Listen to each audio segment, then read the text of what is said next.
Hey, what's up, everybody? Alex Kapitko here, and this is the Centered from Reality podcast. I know it's a weekend. Happy Halloween, by the way. I don't usually do episodes on the weekend, so this is going to be a little bit different. But I wanted to do a kind of Halloween adjacent episode or a episode themed around some of the issues on Halloween, I guess we could say. I don't know. But I want to do the top 5 things that are currently scaring me the most in the world of politics. And don't worry, I'll next week I'll try to do some more happy topics.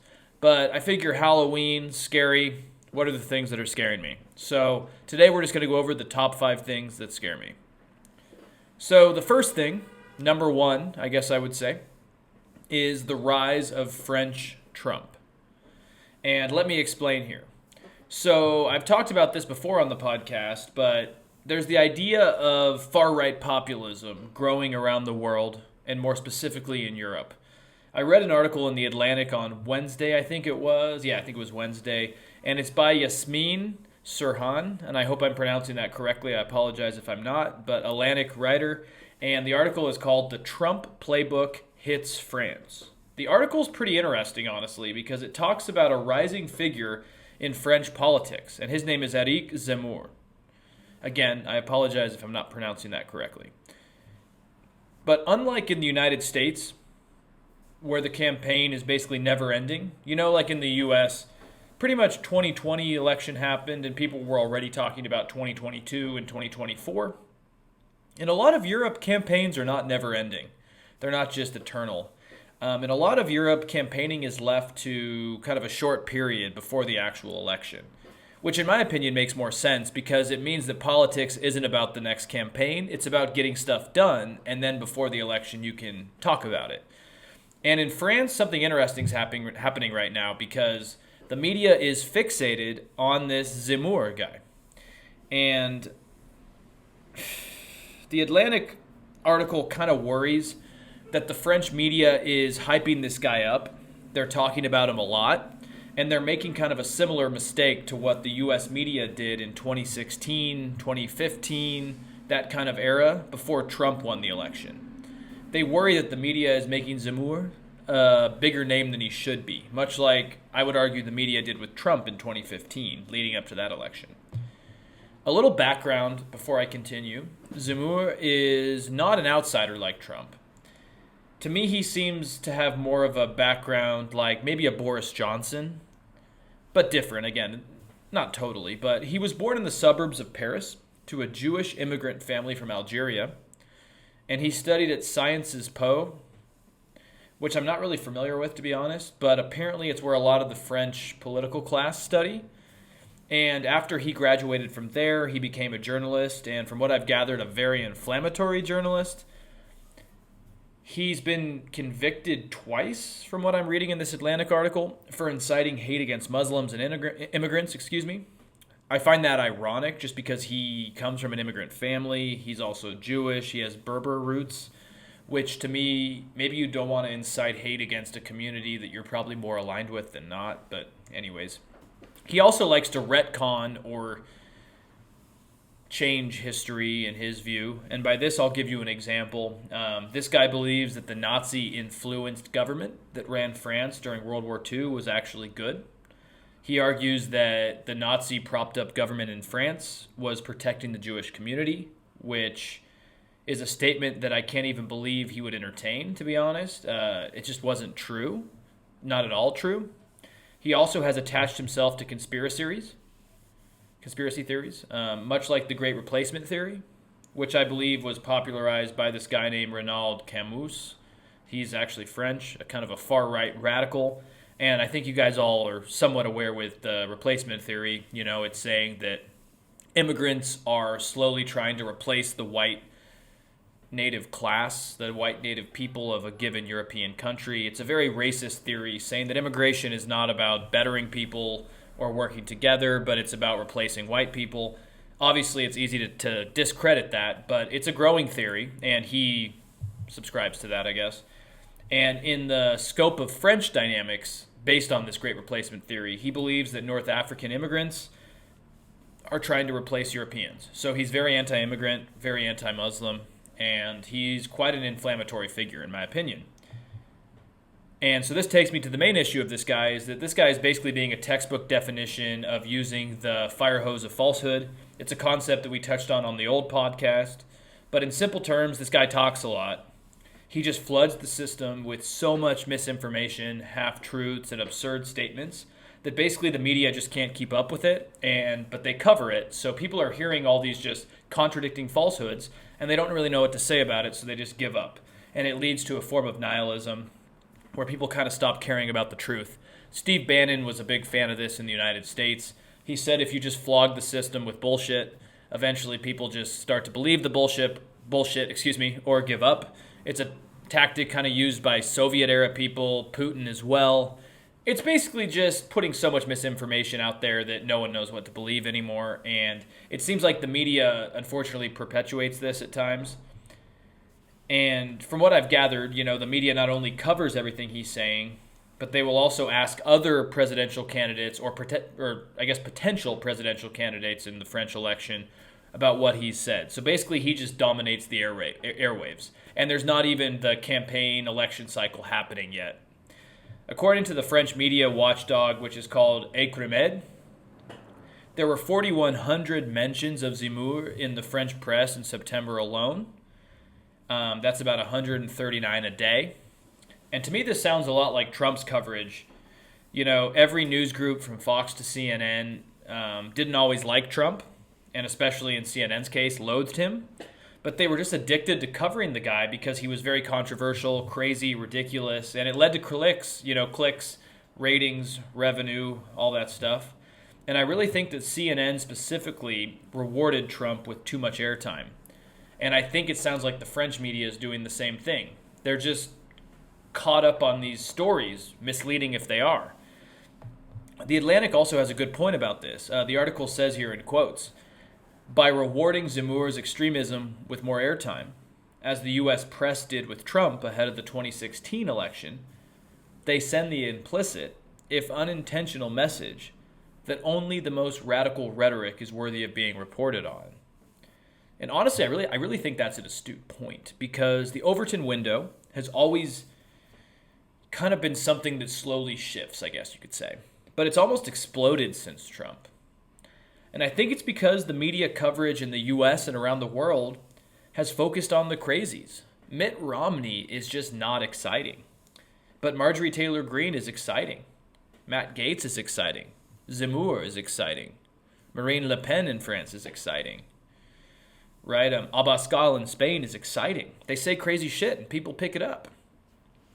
If the media only covers the crazy, and this is my problem, then even the sane people will try to sound crazy. And this is just not good for democracy. I think about it mainly in like the US, for example. Like you have Ron DeSantis, for example, or Ted Cruz, who I think in a perfect world aren't that crazy. But they see that the media only covers crazy and that people are now fixated on the crazy, so they end up going crazy. And it's just not good. And ultimately, I'll just add that the two recent polls out of France and French media have showed that Zemmour is winning anywhere from 16 to 20% of the national vote, and he's second only to the current president, Emmanuel Macron. And he's actually beating Marine Le Pen, who is quite a right-wing nationalist. So it's pretty big. But it sounds like the media is helping him, and I hope the French media can look at America prior to Trump and say, we don't want to give this guy unnecessary coverage. But it seems like they are. And kind of my last theory on this is that Macron is controversial at times. Like, he's a very classic establishment centrist, and I think he's pissed off of a lot of this kind of populist right-wing base, much like Obama did. And I think Macron is kind of an Obama-like figure. And I just hope the antithesis of Obama, which was Trump, doesn't also happen in France. I hope Zemmour is not the antithesis of Macron. But we will see. Let's hope not, I guess. Okay, so my second one is basically Charlie Kirk and Turning Point USA, and what they basically responded to a guy who wanted to put harm on the other side. Let me explain. There's a clip from an event from Turning Point USA. It's kind of a youth conservative group that has been very MAGA on college campuses. Charlie Kirk is the co-founder, and he's a very Trumpian type. he kind of talks like a mix of Trump and Tucker Carlson, and he's been very part of the right-wing populist movement. In this clip I'm going to show, a guy asks Kirk when they can start killing people over the stolen elections. He's like, how many times do we have to see a stolen election before we can start shooting the other side? And Kirk does condemn killing people, but not for the reasons we may have hoped for. So let's give this a listen. Fascism. This is tyranny. When do we get to use the guns? No, and I'm not, that's not a joke. I'm not saying it like that. I mean, literally, where's the line? How many elections are they going to steal before we kill these people? So, no, no, hold on. No, stop, hold on. Now, I'm going to denounce that. I'm going to tell you why. Because you're playing into all their plans, and they're trying to make you do this. And so if you weren't watching the video, basically the first guy is not Charlie Kirk, but he just asks, like, when can we start using violence, because clearly the other side is stealing elections, which is just, in my opinion, not true. And there's experts, Republicans and Democrats, who have verified that Biden's the president. And this guy basically says, like, the election's stolen. How many elections will it take until we can start shooting the other side? And I'm glad, I guess, in a weird way, that Charlie Kirk didn't say, yes, we should. I'm glad he said, no, we can't do that. But the problem is he didn't say, no, we can't do that because it's morally wrong. Instead, he said we can't do that because it makes us look bad to the other side and it feeds their narrative. And to me, that's like pretty freaking nuts, honestly. It's really worrying. Because Kirk condemned violence, but more because he didn't want it to make them look bad. And it's really worrying, and I think it shows us how far things are going right now. A year ago, for example, I was worried that we would start not only demonizing the other side, but lowering them to a level where violence is accepted. And it seems like we're getting closer to that point. If, people think the election is stolen and they're willing to take up arms about it, to me it seems like another January 6th is around the corner, honestly. And I'm not trying to be a fearmonger here, but when you have Charlie Kirk not even totally condemning a guy literally saying, when can we start shooting the other side? I think that's very problematic. And yeah, I mean, that's really all I can say about that right now, is that, the fact the crowd was clapping when the guy asked the question, and just the fact that he asked the question and thought it was a reputable question is just kind of worrying to me in a lot of ways. Now, the third thing that scares me is kind of in the same ballpark, I guess we could say. The third thing that scares me involves a story about how the Anti-Defamation League, or the ADL, is begging Fox News, and I guess the larger Fox Corporation, to scrap a Tucker Carlson documentary that's airing soon. I think it's airing on November 1st, I want to say, or maybe it's not, who knows, but it's a Tucker Carlson documentary about the January 6th riot. And the reason the ADL is doing this is because they're warning that it could lead to harm towards our public officials. And guys, I'll show the video in a minute, but I don't know what the hell Tucker Carlson's up to. He's smart. He's not an idiot, but he clearly has gone down the rabbit hole of let's just keep inciting this and see how far we can go. Good God, he is just putting the F in fear for Fox News. Let's watch this first and then continue. It's about a minute, a little bit longer, but it's quite the trailer for his documentary. And I think this documentary is pretty terrifying. The domestic war on terror is coming after half of the country. The helicopters have left Afghanistan, and now they've landed here at home. And the left is hunting the right, sticking them in Guantanamo Bay for American citizens, leaving them there to rot. We are dealing with an insurgency in the United States. Terrorism from white supremacy is the most lethal threat to homeland. I've been told that I'm a white nationalist. Me. FBI, put your hands up. They've begun to fight a new enemy in a new war on terror. Not Al-Qaeda, white supremacy. False flags have happened in this country. One of which may have been January 6th. His truth is marching on. So, I mean, just wow. There's just so much going on in that minute and 20 seconds or whatever it is. But it's just bold and dangerous. It looks like Tucker is truly arguing, at least in the trailer, but I can't imagine the documentary's better. That the U.S. is going to start hunting down right-wingers in the name of domestic terrorism, using January 6th as the reason. I mean, I guess this all makes sense if you think that, January 6th was a false flag, but it wasn't. And just these lies from a mainstream news outlet are terrifying. Like, first off, I just want to clarify that this false flag narrative is only one of the many. I feel like the right needs to pick a lane, and I'm not saying because the lanes are correct, but they have a lot of contradicting lanes. Just last week, Marjorie Taylor Greene said in an interview that maybe a riot did happen on January 6th by Trump supporters, but it was in their constitutional right because they were standing up against tyranny. They were protesting tyranny. So she says this, and then Tucker says, no, it was a false flag event. It's like, what do you guys actually want in here? It sounds like you guys just want to sow anger, no matter what. Whether it's patriots protesting or patriots being false flagged by FBI informants, just get your story straight. Was it a false flag event or just patriots standing up? Either way, it's wrong, but just seeing the contradictions here tells me that it's all bullshit. Anyways, back to this Tucker video. I'm reading from The Week right now that the ADL CEO, who is Jonathan Greenblatt, said in a letter to the Fox Corp that he expressed, let's see here, deep alarm over plans to air this documentary. And in quotes, he said, "Let's call this what it is, an abject, indisputable lie and a blatant attempt to rewrite history. As an organization committed to fighting anti-Semitism and all forms of hate, we remain deeply concerned that the false narrative and wild conspiracy theories presented by Carlson will sow further division and have the potential to animate violence." And that's what Greenblatt said to Fox News. And he also continued that, in quotes here, Fox will be continuing to give license to yet another conspiracy theory. This time, the false notion that the riot was an inside job. And guys, this is exactly what it is. It is giving people who watch this a dangerous message. The pretense that a false flag was meant to give justification for rounding up Republicans and Trump supporters is nuts. This will lead to violence because, of course, some people are going to want to believe this and take up arms. People like Tucker Carlson and Fox News honestly have the responsibility, in my opinion, to not air this stuff. This reminds me of about a year ago about the election and how Trump sowed the big lie. And there were worries that something was going to happen.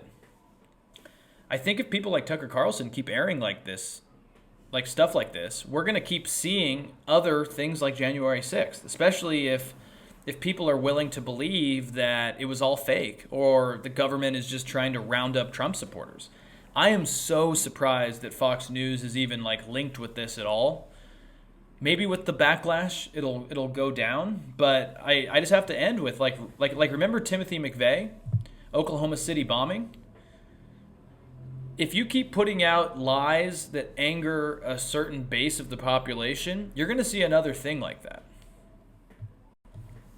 Okay, so the fourth thing, that kind of scares me is the fact that in general, the U.S. really can't stick to international treaties. And more specifically in this case, it scares me that the Iran nuclear deal is probably going to go back and forth a lot.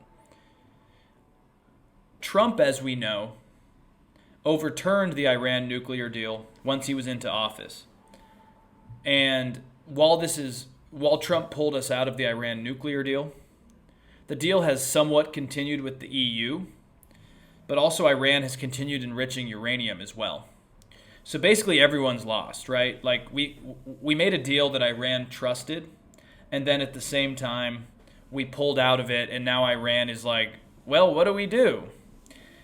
And this is the problem here, is that the word of one U.S. president can be overturned by the political promises of the next. Sorry, we got a loud car out there. But yeah, like I said, is the word of one president,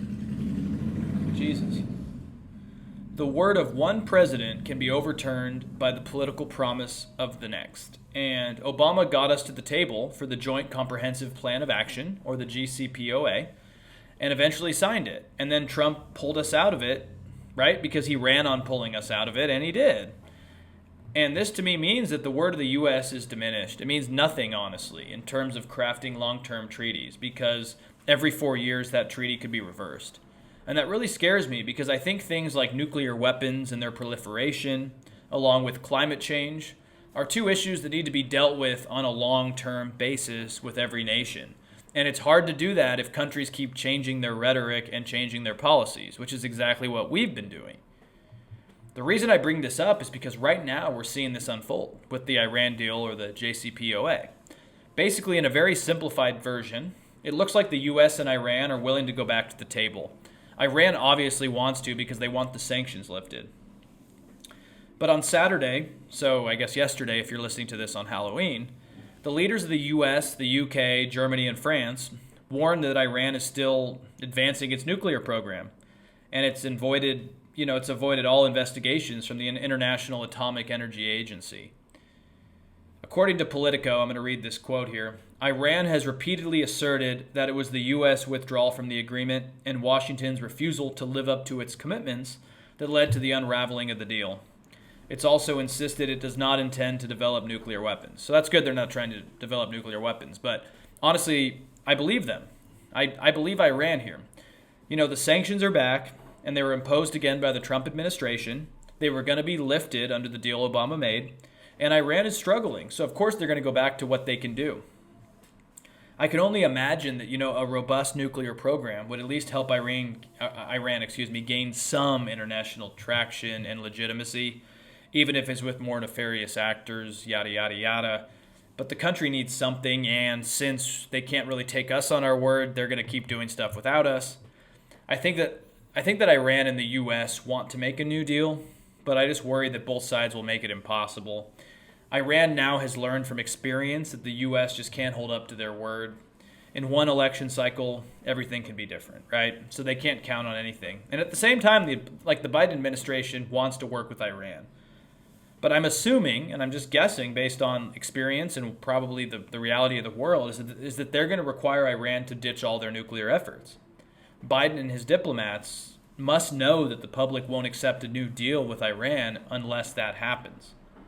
Honestly, I don't think Iran will. And like I addressed earlier, I'd imagine that the deal would evolve around the eventual lifting of sanctions, and it would require Iran to slowly down their nuclear program, whatever you want to call it. I just don't think that this is going to happen because the U.S. has no credibility. Before Trump, Iran had already slowed down their program and was complying. They were complying with the international standards. So, imagine if you're Mohammad Javad Zarif, who's Iran's foreign minister. If I were him, I would be hesitant to expect that the U.S. would stop sanctions on the basis of us stopping our program. You want them to lift sanctions and then let them in before this happens.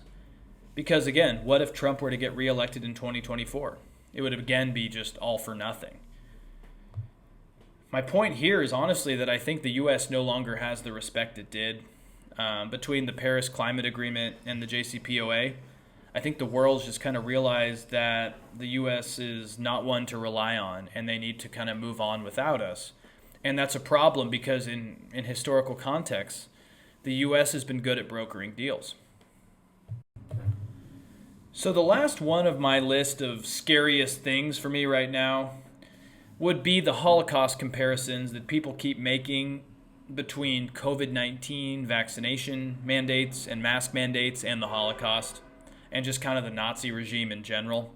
It started on the far right and was condemned, but now it's kind of been adopted by a lot of conservatives and just conservatives at board meetings, at rallies, etc. And obviously this is a tricky subject, and I'm going to tread on it lightly. I think in general, it's a good idea to wear masks. It's a good idea to be vaccinated. The hospitalizations alone can tell you that if you're vaccinated, you're less likely to need to go there. And unless you have a lot of serious pre-existing conditions, you're less likely to be super sick or die.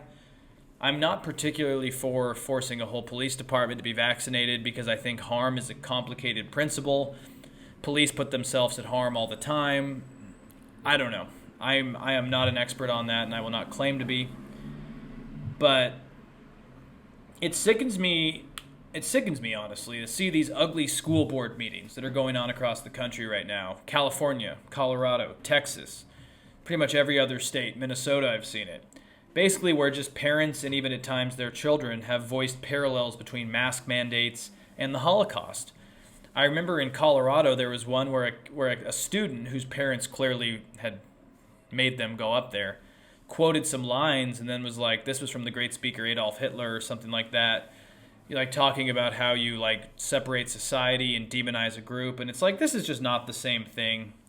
You know, I've seen videos of parents and local teachers wearing gold stars, claiming they are being treated in a similar manner to the Jewish community prior to the Holocaust, and that's just abhorrent and wild and not true. It's just such a weird false equivalency. You know, vaccines have been mandated for generations, almost a century, honestly. To claim that private employers and the government are enforcing these and are like Nazi Germany is just nuts to me. I remember when Marjorie Taylor Greene got condemned back in early June. I think it was early June, for saying exactly this. She had to wear a mask on the floor of Congress, and she compared it to basically the Nazis' slow escalation into the Holocaust and how they slowly created second-class citizens. And everyone thought it was crazy. Everyone condemned it, and now it seems like voters across the country, people at these town hall meetings, at these school board meetings, they're all voicing this same anger.